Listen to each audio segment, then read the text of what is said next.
આવું રૂડું પીપળિયા ગામ હતું ને ત્યાં અમારા દાદા કમા રત્ના રહેતા ને જેથી આ યુદ્ધ ઉપડ્યું ને તેથી ભૂંગ્યો ઢોલ વાગ્યો અને દાદાએ ખંભે ઢોલ લઈને ભૂંગ્યો ઢોલ વગાડ્યો અને એ વખતની અંદર દાદાનું માથું કે પેલા ઢોલ કોણ આવો વગાડે છે ને ગામને જગાડે તો પેલા એને ઉપાડો. ત્યારે અમારા કમા દાદાને ધડથી માથું અલગ કર્યું ને માથું અહીંયા પડ્યું અને ધડ ઢોલ વગાડતું ભૂંગ્યો ઢોલ વગાડતું શેઠ ગામ સોલડી ગામની પાધરમાં કે જ્યાં અમારું તલાવ છે તલાવની પાડ ઉપર અમારું ધડ દાદાનું પડ્યું.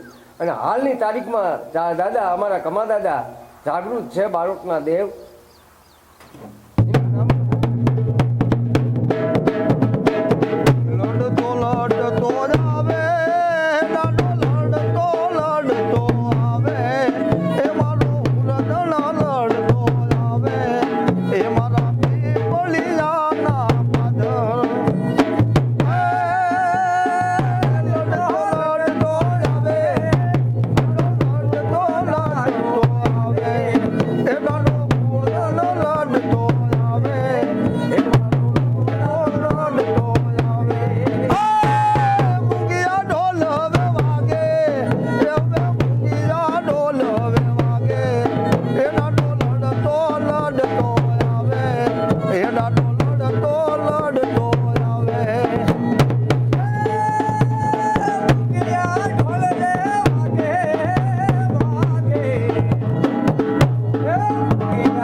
ઢોલ